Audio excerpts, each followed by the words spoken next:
I'm glad you've come, though I'm afraid there's little in the way of good news.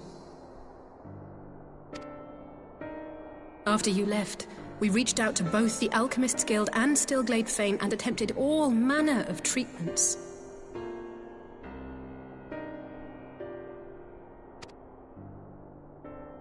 But the results were always the same. Whatever the answer is, it's not alchemy or conjuring.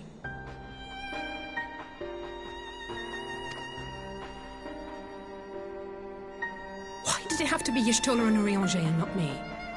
Out of all of us, they are the ones who could feasibly have solved this puzzle. And Alphino's still missing. Gods, it's all going wrong. Where do we even start? A grave situation indeed. Might I be of some assistance?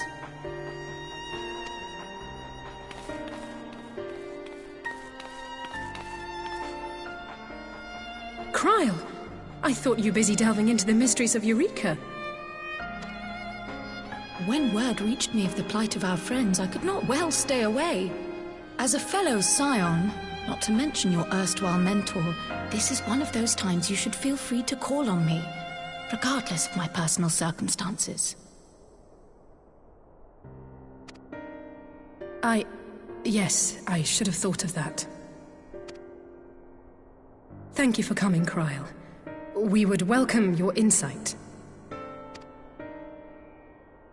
And I should be happy to provide it.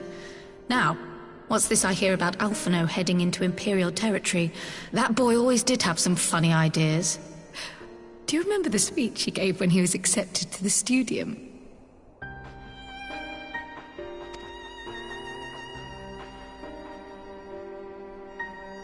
My life's goal is naught less than the salvation of this star.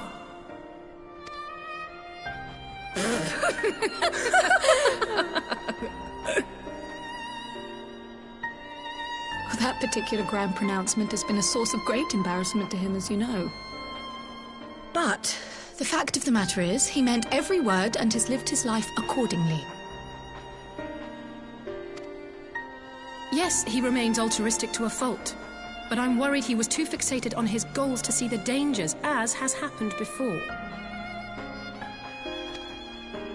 You needn't be so concerned. Though his values remain the same, Alphino is not the blinkered boy he once was. Slowly but surely his eyes have been opened, thanks to a certain someone. A certain someone whom he'd be mortified to learn had heard about his little speech. Mum's the word, eh?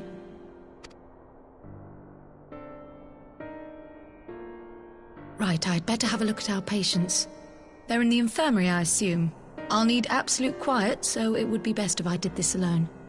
If you'll excuse me.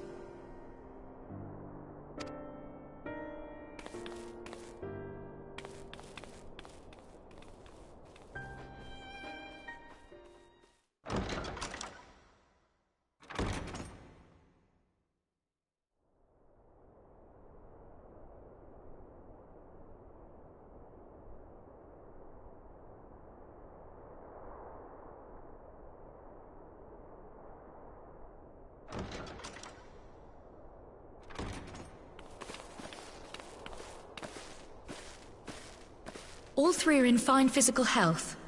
At a glance, I would say they were merely sound asleep. Except for the fact that I couldn't sense the slightest trace of them in their bodies. It's as if their souls have taken leave of their physical forms. Ah, yes. The Elder Seedseer made a similar observation.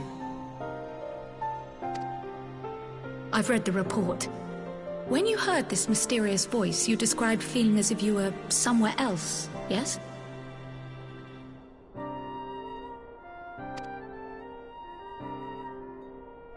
If we assume the ether which comprises your essence is being drawn to some other place,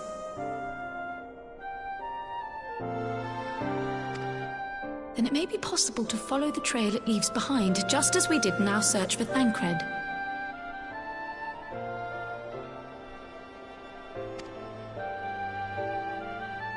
I wasn't around for that, but I can't imagine it was easy.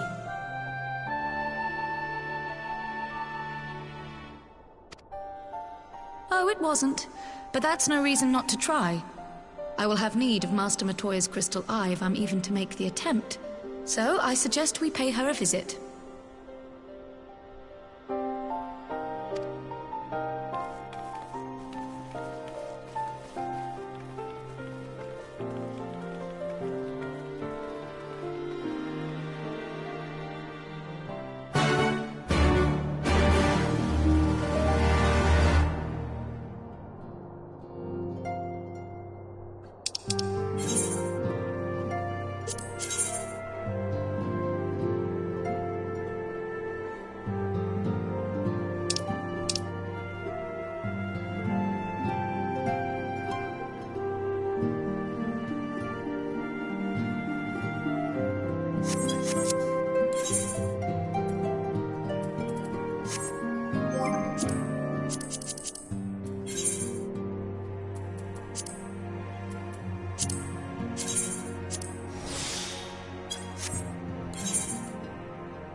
Come to disturb my peace again, have you?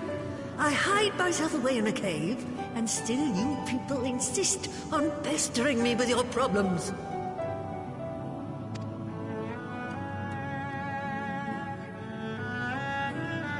Oh, I mistook you for young what's-his-name, but I see now you're the sister. Weren't you supposed to be the lively one? I've seen happier faces at a rain-sodden burial. Well, I'm sorry to dash your expectations, but the situation isn't exactly conducive to gaiety. Ha! That's more like it. Stoller used to spit and hiss like a wildcat too. Better for a young thing like you to be filled with fire and leave the doom and gloom to your elders. Now, what exactly does this tragic situation of yours have to do with me? If I may, Master Matoya, we have need of your crystal eye once more.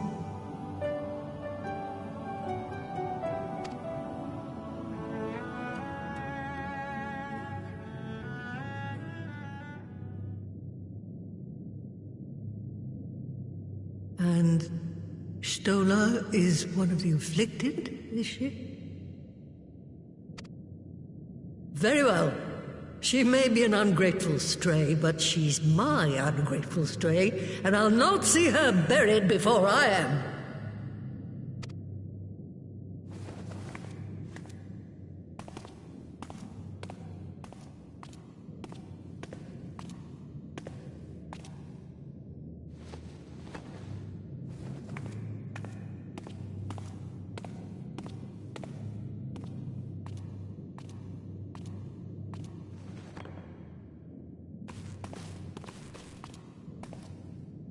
Right.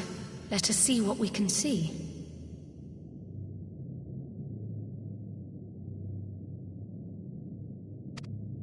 I'll begin from where our friends first fell, and cast my senses out from there.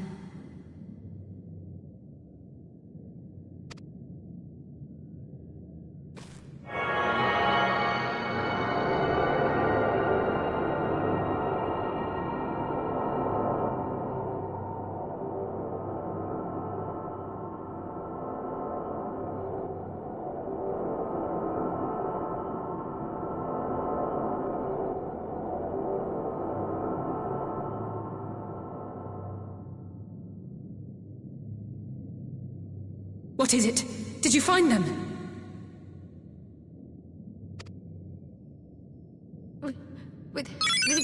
This doesn't make sense. How is it even possible?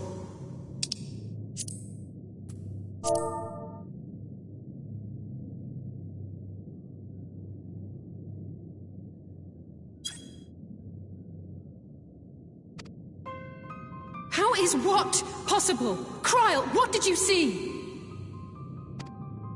The threads, they just ended. And no, I didn't lose track of them. I followed them as far as they went. It's as if they were cut off.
Could the ether have dissipated if it had?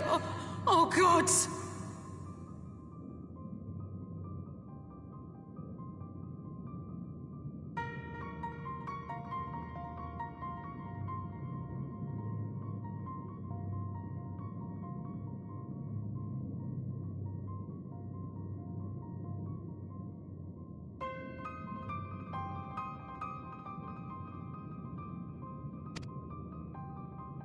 Their bodies are just husks. It's like the broodmother's daughter all over again.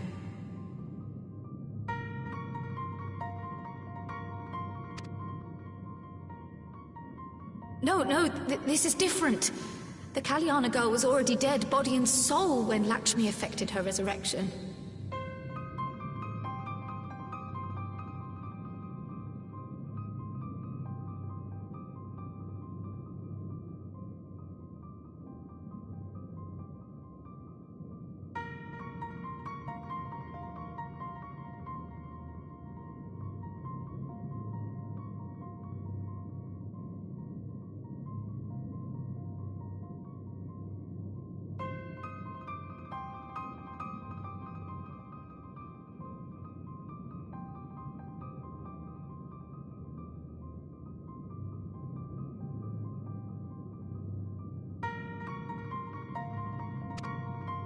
Aye, let's not jump to conclusions.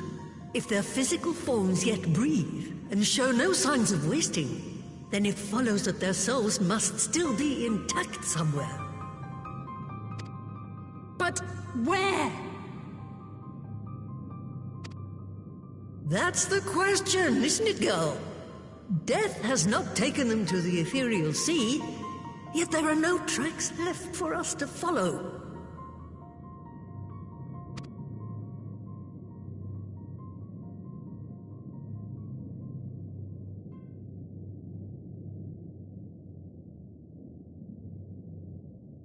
We're no closer to an answer than when we started.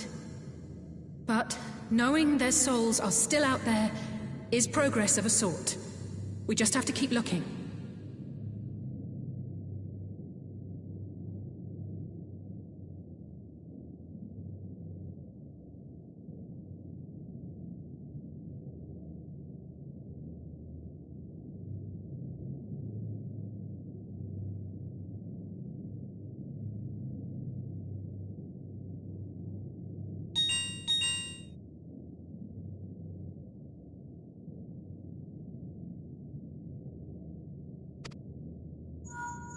Pray, excuse me a moment.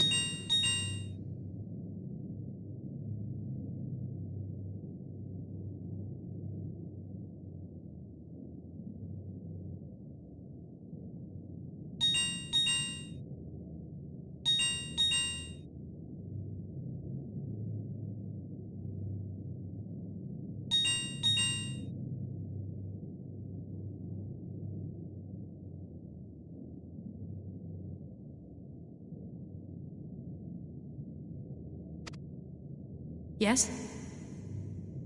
I remember, but... What, to Alamigo? We're on our way. That was Lise. Apparently, a group of Populares have defected to Alamigo, and Maxima, the envoy Alphino left with, is one of them.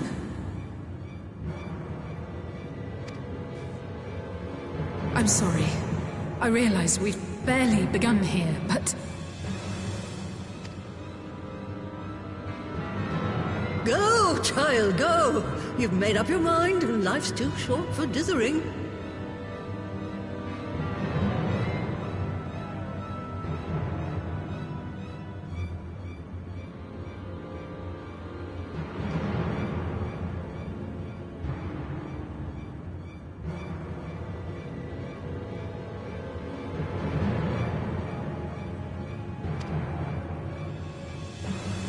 I'll do some digging in the meantime and see if there isn't some other method we could use to continue the search. Let's be off then.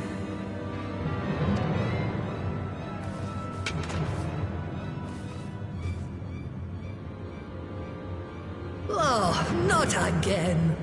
The enchantment barely seems to take these days. I chalk it up to old age, but I rather doubt it's that simple.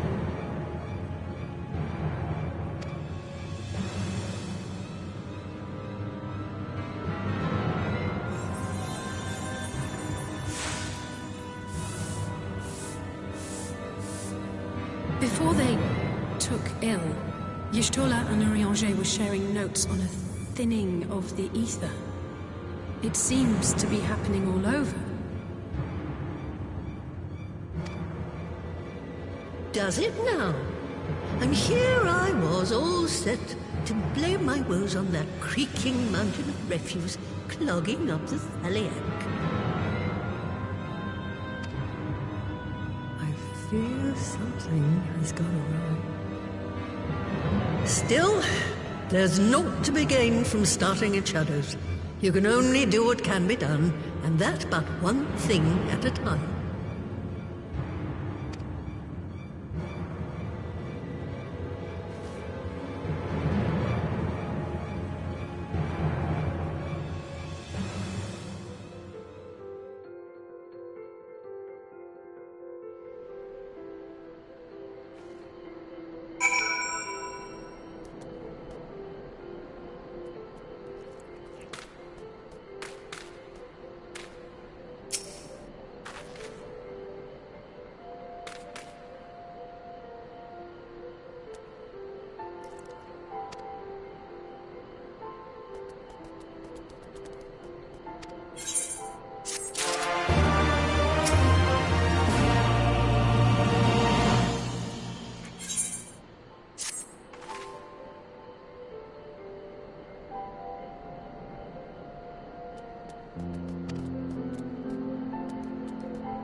I'm sorry to drag you halfway across the realm, but when Maxima mentioned Alphino, I thought you'd want to hear the news in person.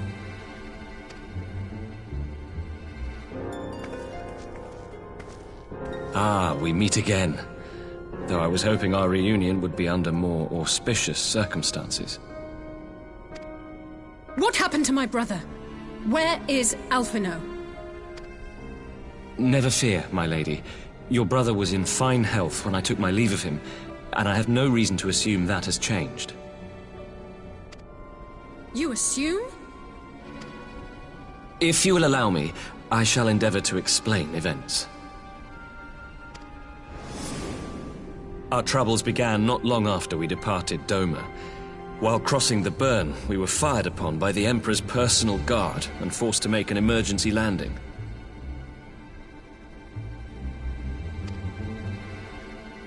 As we stumbled from the wreckage, our attackers fell upon us again, and we would have perished there and then were it not for the intercession of a third party, a band of mercenaries whose leader claimed to pursue a vendetta against the Ascians.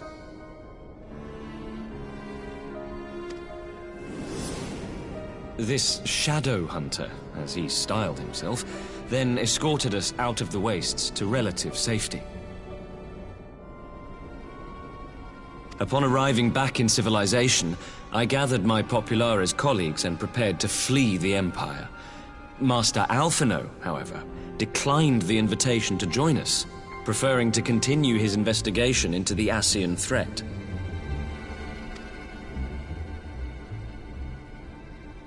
Well, at least he's not lying in a heap in the burn. Tell us more about these Ascian hunters. Who are they? And is Alphino still with them? He is. As to who they are, I'm afraid I have nothing to tell you. Beyond the fact that they root out and destroy Ascians, they were unwilling to divulge anything which might serve to identify them. They would not even reveal their next destination. But Master Alphino asked to accompany them all the same. Since parting company with your brother, we've been engaged in a game of cat and mouse with the Emperor's guard. We made our way through province after province, finding the army busy restoring order wherever we went, until we finally arrived here in Alamigo. I cannot thank Commander Aldin enough for giving us such an unexpectedly warm welcome. I'm not inclined to turn away refugees, no matter which land they call home. And if they can tell me how things lie in Garlemald, all the better. On that subject, there is much I would tell you. During the course of our journey, we heard tales that an entire rebel army had been slaughtered in the space of a single night. It would seem my former comrades grew tired of putting down uprisings in the conventional manner, and chose instead to bring a formidable new weapon to bear. Details were sparse, but the rumor alone was enough to dampen the flames of rebellion. I have also heard reports that several companies have withdrawn from their designated provinces and begun marching westward. It is my assessment that the Empire's forces are mobilizing for a large-scale military engagement.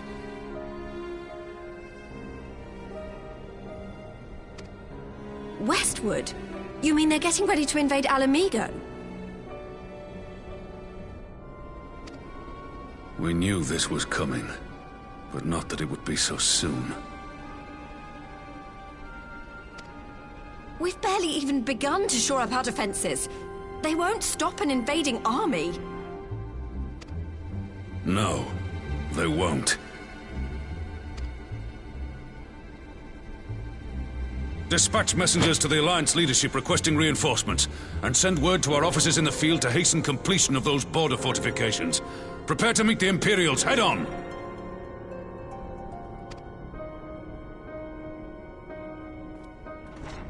No matter how quickly we act, we still want for time. When the enemy comes into view, our best recourse will be to open negotiations with their commander, and see that the ensuing proceedings take as long as possible.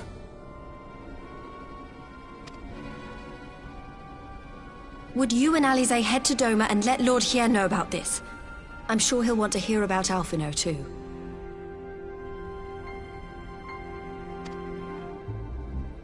Consider it done. We'll send word when...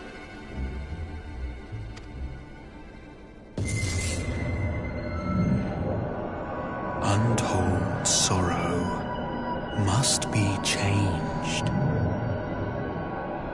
Ahead looms a calamity.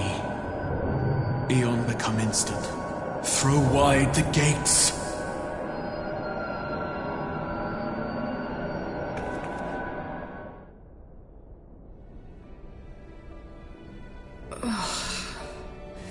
You heard it too.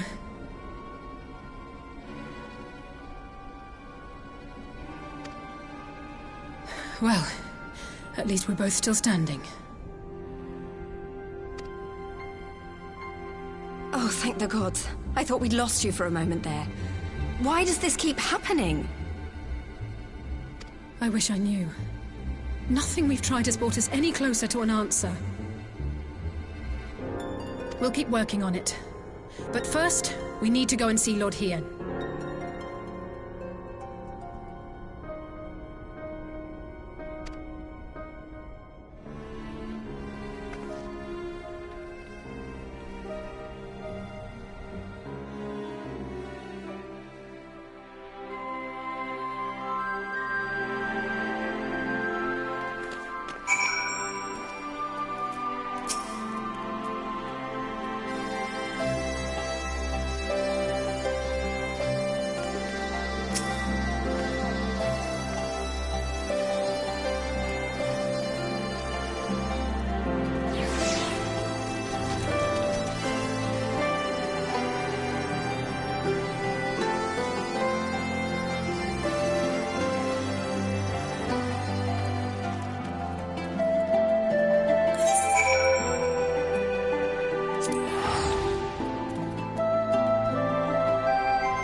It seems the engineers have matters well in hand. Should the barrier work as we intend, Doma will be free to reinforce her allies in Alamigo without fear of weakening her own borders.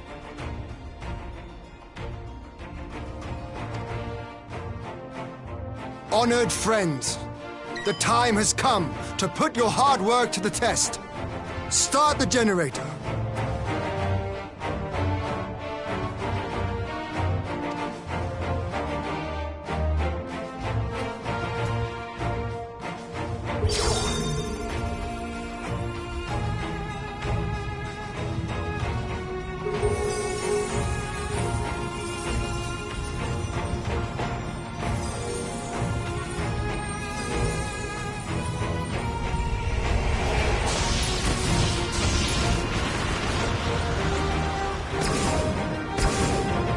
Node 1 is operational. Nodes 2 to 8 are reporting similar energy levels. The barrier is forming.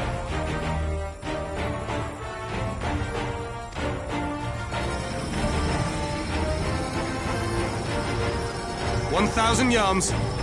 2,000. 3,000. Expansion remains smooth.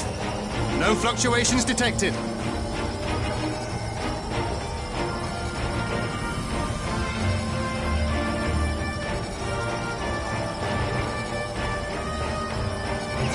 4,000. 5,000. Target altitude reached. The barrier is holding steady at 5,000 yards. We've done it.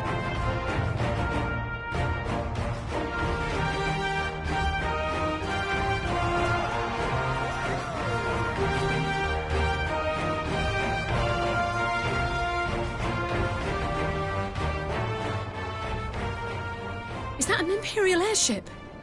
Of all the rotten timing. But this is a gift, Mistress Alize. They can test our new wool for us.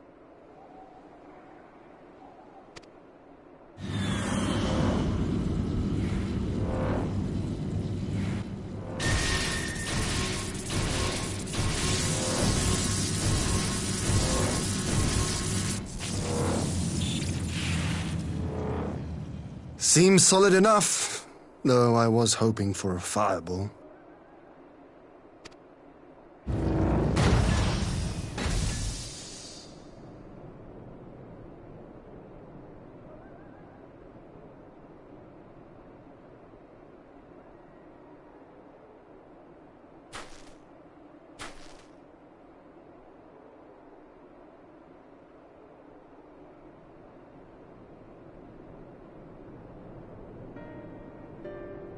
By the gods, it's Alphino. What are you? Let me go! He has my brother! Lower the barrier!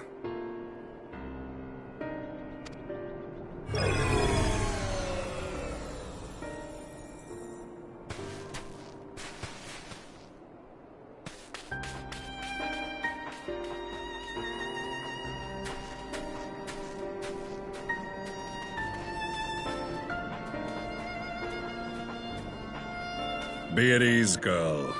The lad is not dead, merely locked in slumber. No, not him too.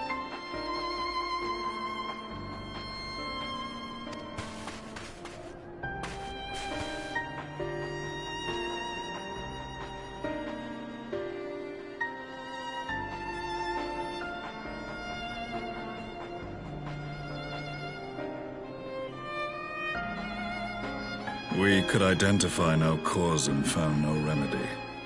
Thus I sought to return him to Doma, and into the arms of Lord Hien himself, it would seem. It is a day for fated reunions. Would you not agree, adventurer? Or should I address you as the Warrior of Light?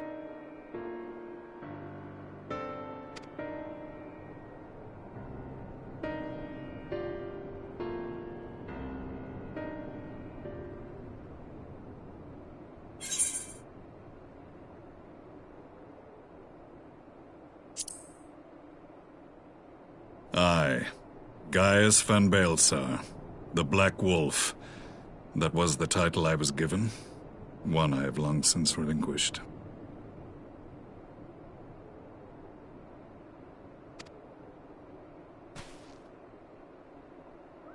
Stand down. The legatus of the 14th Imperial Legion died in Castrum Meridianum. I am no more than Gaius Baelsar, a man without rank or allegiance.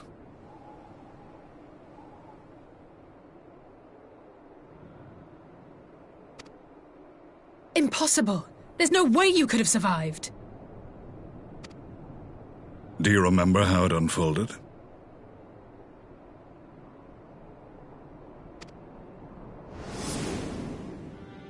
How I was deceived by La Habrea? How I was convinced that reviving the Ultima weapon would allow me to bring peace to Eorzea?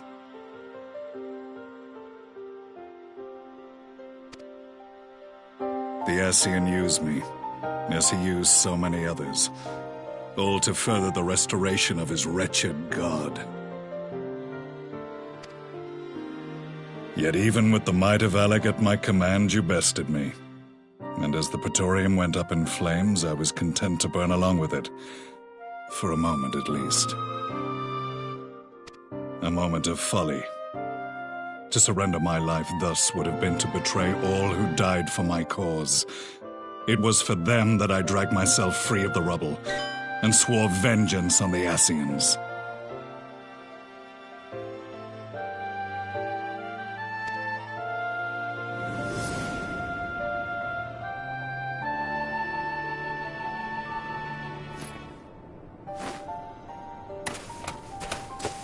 The Black Wolf has shed his pelt, never to return to Garlemald or her legions.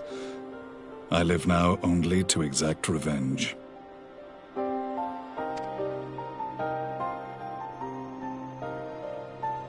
My principal quarry was to be La Hebrea, whom I gather you have since ushered onto oblivion.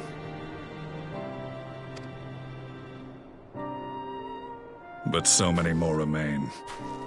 Long as their kind lurked in the shadows, laboring to sow chaos throughout our world, I would see each and every one dragged into the light and put to the sword. Are the Scions not of like mind? In this single respect, perhaps. Then I shall continue the partnership the boy began, and share what intelligence I have acquired. Among the Ascians, the black-masked ilk are subordinate to those who wear red. This you already know. Yet among the red there exists a hierarchy. Those set adrift with the shards clearly stand below those still joined to the source. Nabriales, who once dared to intrude upon the Rising Stones, belonged to the former group, and while he was indeed a dangerous foe, his powers were inconsequential next to the paragons of the Source.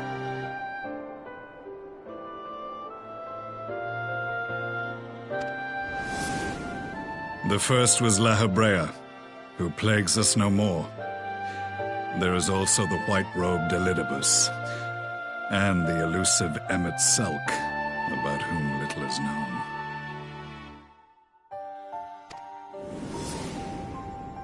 We have files on La Hebrea and Elidibus, but I believe this Emmet Selk is new to us?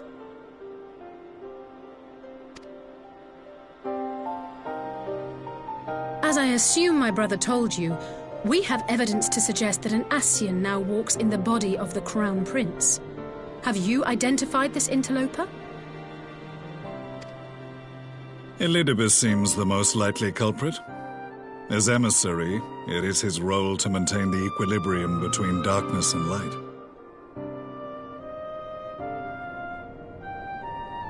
Your many deeds in Hydaelyn's name have upset the balance, and I believe he seeks to restore it by throwing his considerable power behind the Empire. As a leader of the Ascians, he is one of our primary targets.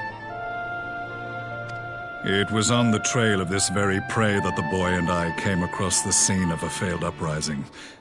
In the absence of a single Garlean casualty, we inspected the bodies of the rebels, and the lack of any external injury drew my immediate attention. They had been slain by Black Rose, an alchemical invention of the Imperial Army. When I yet served as legatus, I ordered its production halted, and all stockpiles destroyed. Toxic gas is not a tool of conquest, but of extermination. Toxic gas? This must be the new weapon Maxima warned us about. Something deadly enough to sweep away all resistance in a matter of hours. Gods. You don't think they're planning to use this in Alamigo, do you? Put your fears to rest. We infiltrated the production facility and destroyed all existing stores of the chemical along with the plant itself. Even should they rebuild the operation, they will not soon manufacture another batch.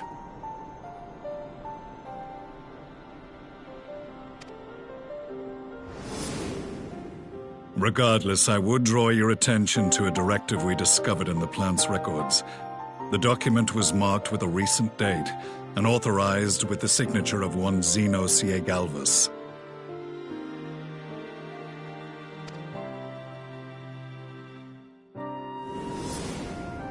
A dead man signing the death warrant for thousands. 'Tis bad comedy.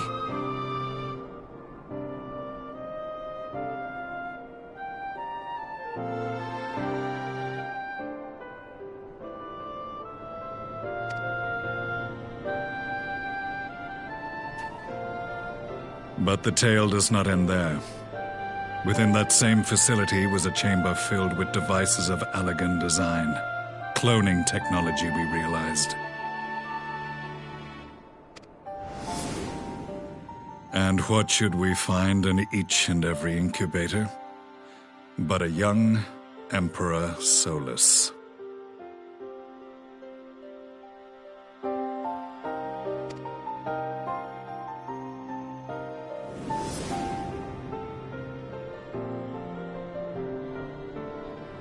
All of which prompts the question, were the Asians responsible for these abominations, or was it the will of the Emperor?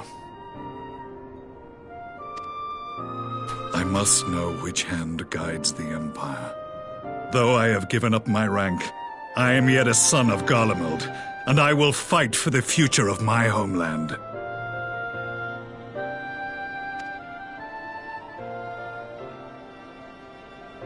It is time I return to the hunting of shadows. We should focus on our common foe. To reopen old quarrels now would serve no purpose. You saved my brother's life, so I'm willing to let sleeping dogs lie. But in truth, it's not my decision to make.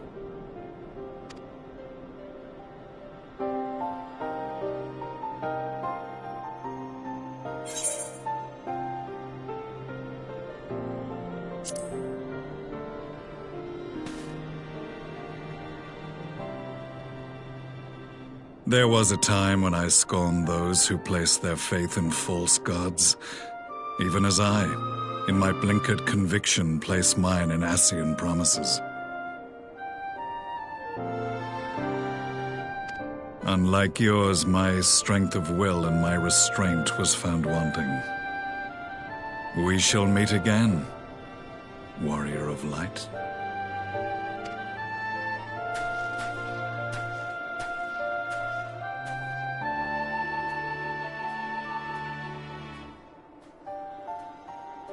So that was the infamous Black Wolf. An unexpected ally, to say the least.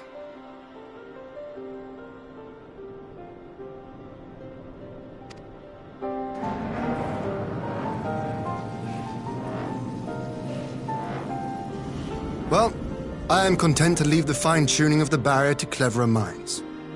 Let us bid our friends from the Ironworks farewell, and see what can be done for Alphino back in Dorma.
Our supplies of Black Rose have been ruined, but the new plant is already under construction. We should have the first batch ready in time for the offensive, Your Radiance.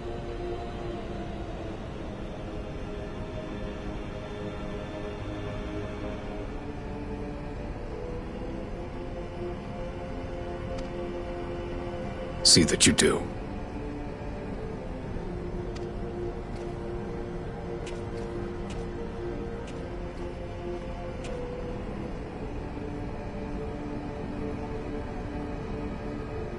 Ah, yes, the infamous Black Rose. If I recall correctly, Gaius did not much care for the invention.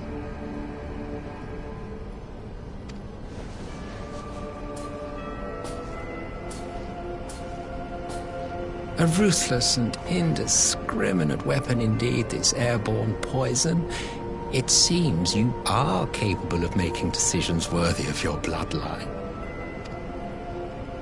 With no gift for sorcery, we Garleans must look to Magitech to even the odds. If it spares the needless deaths of our soldiers and serves the cause of this empire, there is no method I would not employ.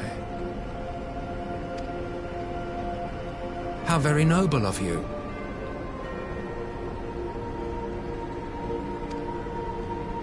Truly, though, I must commend you for embracing your role as Emperor. You play the part of the determined ruler well. Sometimes even I catch myself believing.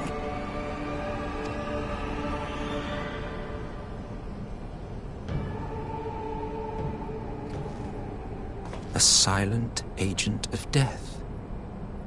Now that I think on it, Black Rose may well possess the perfect aspect. Slowly but surely, the deluge of light has worked upon the ether here in the source, and the gas should be most susceptible to its influence. Well, I shall leave you to your own devices. Go forth and bloody the land with your grand and glorious war.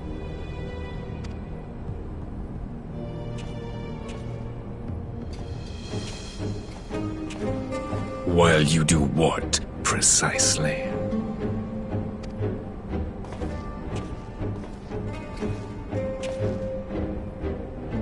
Need you ask? I will be doing what all Ascians do. I am well aware that your kind exists only to usher in the next calamity. But you seem oblivious to the harm your singular agenda causes to the Empire.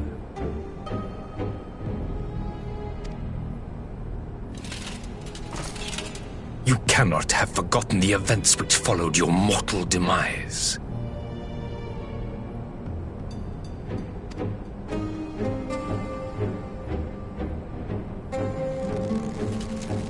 Our homeland was plunged into civil war for your failure to name a successor. The edifice you so carefully constructed was but a hair's breadth from collapse.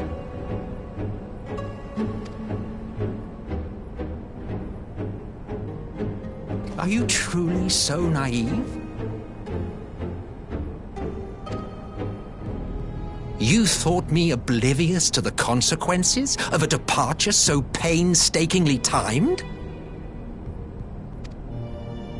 It was by design? Well, of course it was. Though I will admit the resulting panic exceeded even my wildest expectations. But how can you be surprised? Throwing the world into disarray was the very purpose for which this nation was, as you say, so carefully constructed.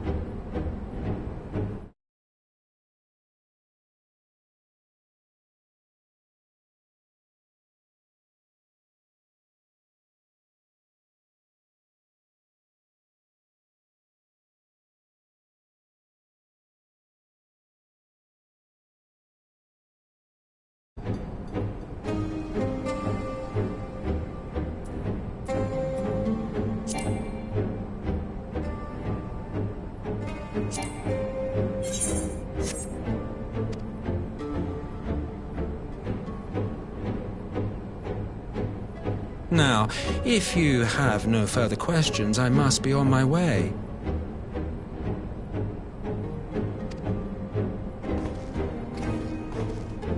Since we may not meet again in this lifetime, it would be remiss of me not to offer a word or two of gratitude.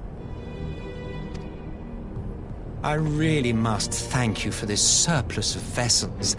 I can mold any host into my own image, but having bodies tailor-made for me in this fashion is so much less tiresome. You dabbled in Allagan cloning techniques, yes? It certainly is a compelling, not to mention entertaining, field of research. And of all the options available, you chose the founding father on whom to experiment. You have a twisted streak to you, Varus, like grandsire, like grandson, hey?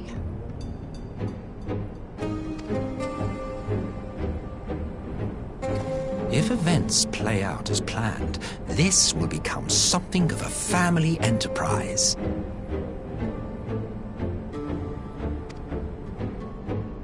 You will be the capstone of this world, I the anchor and shard, and together we will give the lie to this star's fraudulent existence.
Welcome back, you two.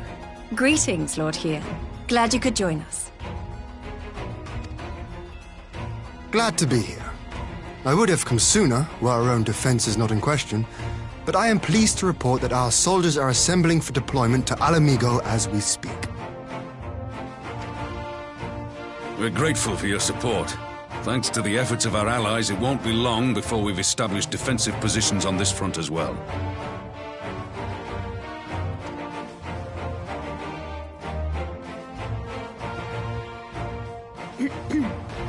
We have some good news too. Alphino has come back to us. As for the bad news...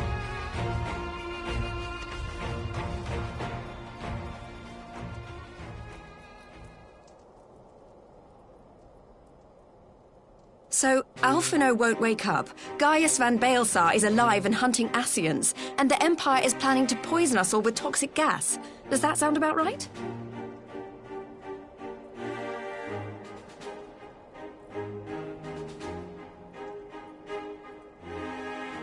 Ordinarily, any one of those things would have left me in shock. But the way things have been lately, it's all starting to seem pretty normal.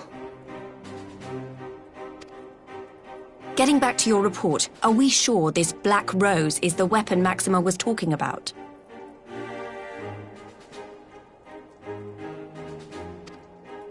It fits the description. And it seems we have Alphino to thank for sparing us an early demonstration of its effectiveness. I have a feeling this won't be the last time his bravery in the Empire will serve us here in Eorzea.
The threat of an unknown weapon has had us all on edge.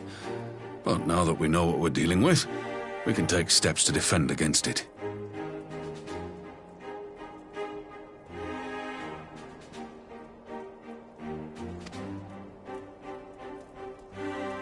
As for Gaius, I'm not sure what to think. Am I happy he's alive? Not in the slightest. Am I happy he's hunting Ascians? Aye. I'd have to say I am. Oh, speaking of Garleans you didn't expect to see, we have a tale of our own, as it happens. When we sent envoys to the Imperial Army to request talks, they returned with the message that Varys Zos Galvus would be attending.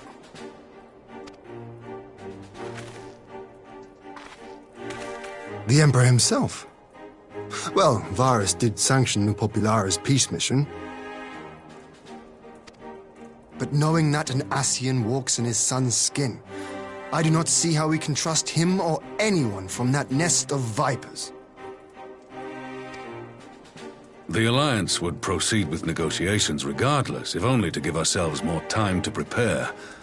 We do, however, require your cooperation. Right. Yes. So, as a condition for the talks to go forward, the Empire has requested that a member of the Scions be present. There'll be a representative from each alliance nation, of course, but I'm afraid we have to ask that you come along too.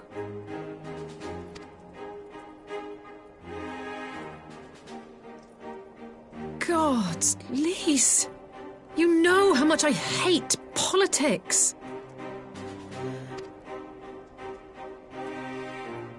Very well.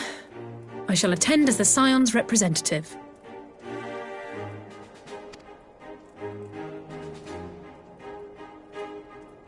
In case you're wondering why I didn't ask you, the Empire also requested the presence of Eorzea's champion.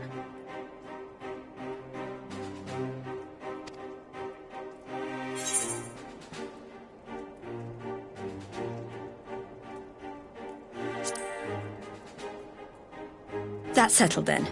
We don't know what Varys means to bring to the table, or why he wants you there, but having you close at hand will make all the difference.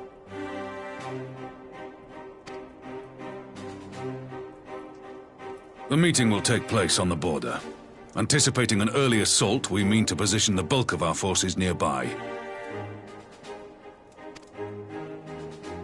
The Alliance leaders should already be on their way. Once you're ready, we can head out and join them.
Esteemed representatives of the Eorzean Alliance, on behalf of the Garlean Empire, I thank you for inviting me here today. As this parley was convened at your request, I invite you to speak first.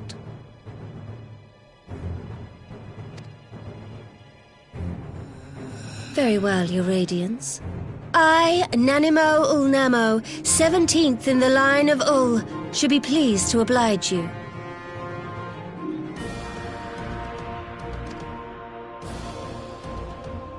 As recent events in Alamigo and Doma have made plain, the subjugation and exploitation of neighboring nations is not a sustainable policy.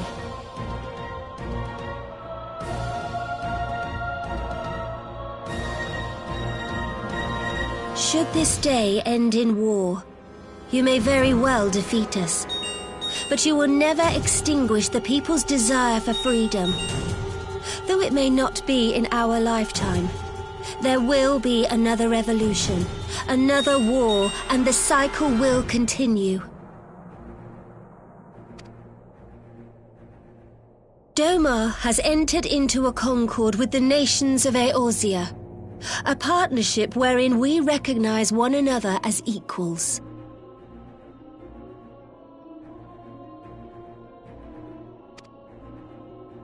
Garlemald could be afforded similar treatment. You need only set aside your ambitions and join us in paving a path towards peace.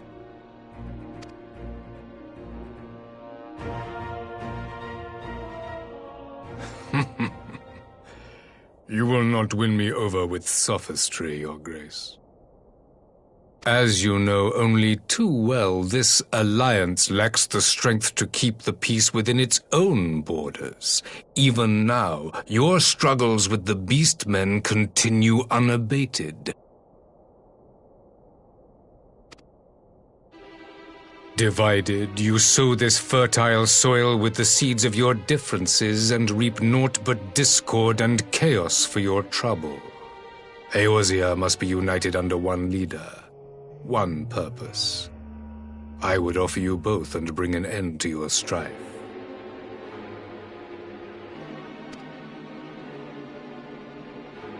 With all due respect, Your Radiance, the only thing that you offered the people of Alamigo was fear and hopelessness.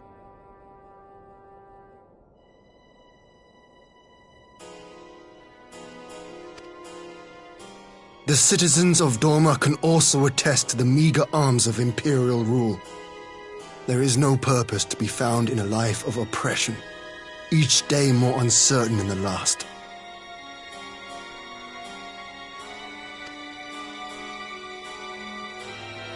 Our people are willing to die for their freedom. A great many already have, and countless more will, if we don't put an end to this madness here and now.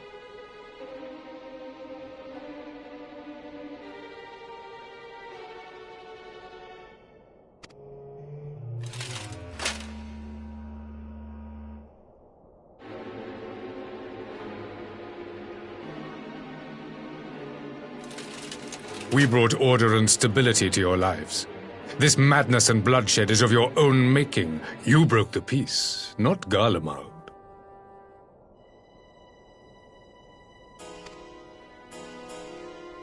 Peace. Order. You kill our peoples, despoil our lands, take everything that is ours. And what? You expect us to lick the boot that grinds our faces into the dirt?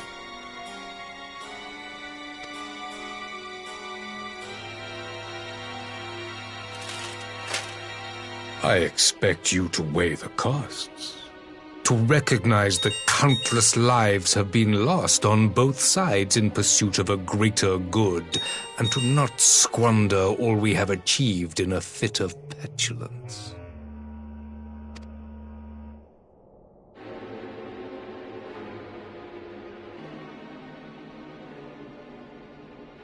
Your Radiance, I fear I can personally attest to the dangers of pursuing one's vision with such righteous fervor. For 1,000 years, the Holy See of Ishgard waged war with dragons.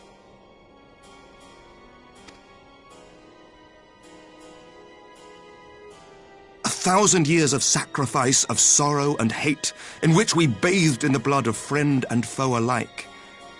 Had it gone on any longer, we may well have drowned.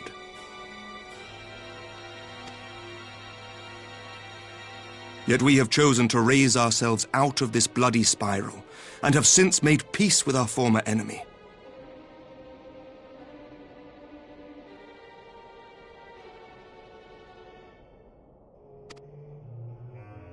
So I understand.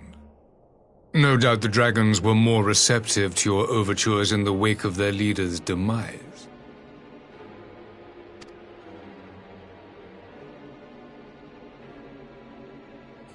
You speak of peace, yet use war to achieve it. Your father would not have bothered to obscure his intent with honeyed words. He understood that strength is all that matters in the end.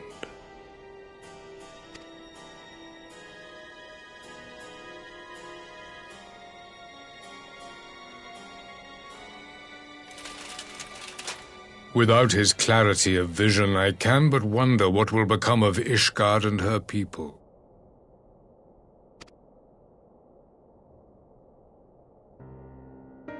There was a time when Garlemald too lacked a leader of conviction. Weak and unable to wield magic, we were at the mercy of the strong from whom we sought refuge in the bitter cold of the north.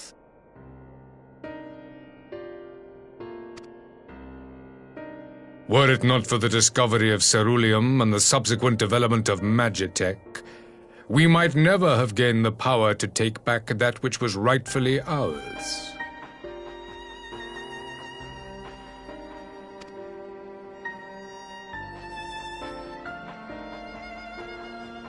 You speak as if your people were the first to have been driven from their homes. Limsa Lominsa was built by wayward souls in search of a place to call their own. On the shores of Vilbrand we found it, and from those humble beginnings did we grow and flourish, and all without robbing our neighbours of their liberty.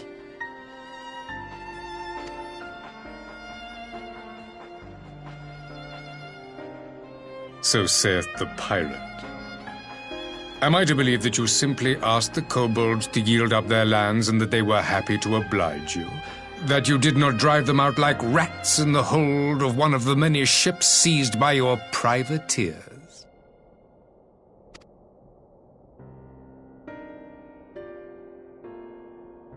I will concede that after centuries of exile, reclamation may be mistaken for invasion.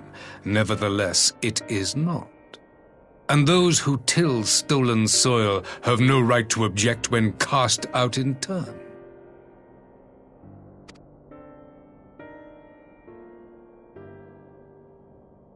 Your uncompromising nature rivals that of the Ixal.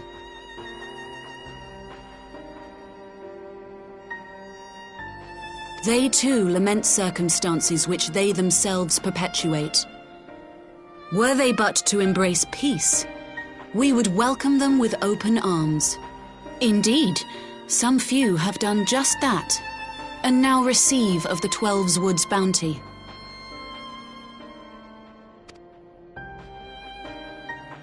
Would that your people might learn from their example.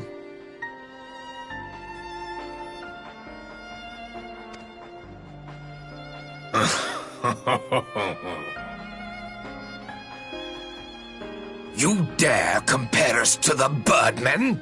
You who thought to invoke the 12 and threaten all of creation?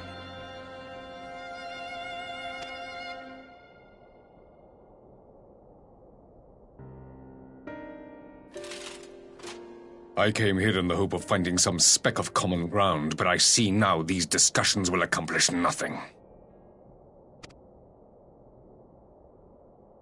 Despite what you people may believe, I am not wont to choose the sword over the olive branch. 'Tis but a pity men are loath to accept one without first being shown the other.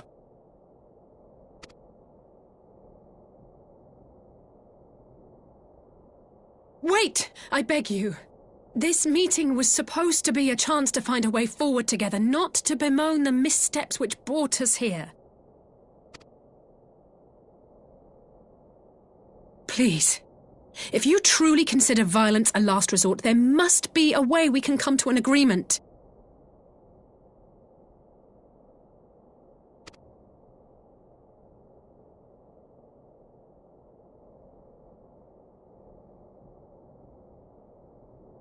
As Mistress Alize says, we did not come here to bicker over the past, but to discuss how we might strive towards a brighter future. Emperor Varys, may I suggest a short recess, that all present might compose themselves prior to beginning anew?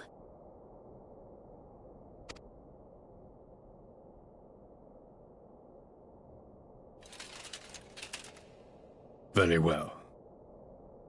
I pray this intermission will suffice to move these talks in a more constructive direction.